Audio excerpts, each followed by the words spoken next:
Nouvelle thématique, l'échauffement, compétition avant une séance. Donc voilà le principe de base, courir minimum 20 à 30 minutes en fonction de la compétition. À la fin de cet échauffement, on va enchaîner avec quelques éducatifs.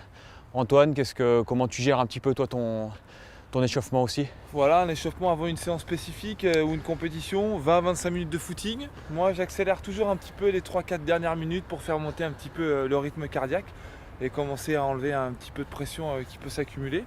Et ensuite faire quelques éducatifs qu'on va faire tous les deux pour donner un petit peu de souplesse musculaire, un petit peu aussi aux articulations et garder cette tonicité d'appui et de pied.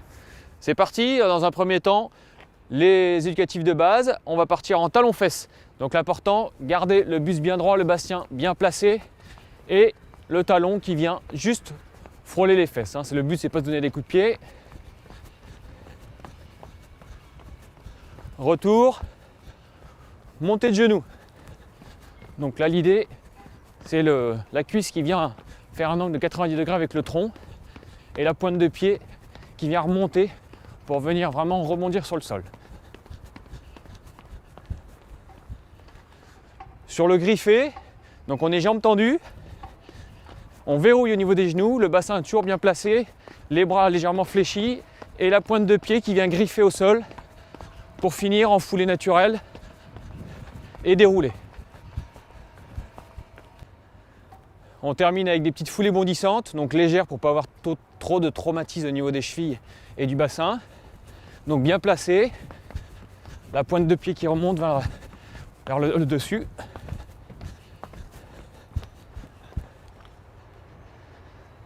Une fois qu'on a fait ces éducatifs, les différents groupes musculaires sont assez échauffés. Donc on peut passer aux étirements. Donc des petits étirements simples, Antoine. Oui, on peut faire des petits étirements passifs qui va nous permettre de redescendre un petit peu le rythme cardiaque.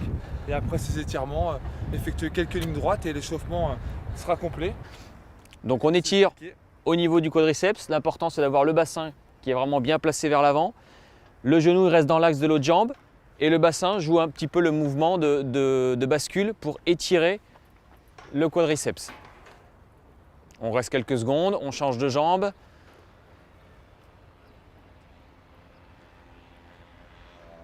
Et ensuite, on passe sur un étirement qui va étirer toute la chaîne postérieure. Donc là, on est bien placé. On fait un alignement entre l'épaule, le bassin, le genou, le talon, où ça vraiment, ça forme la ligne droite.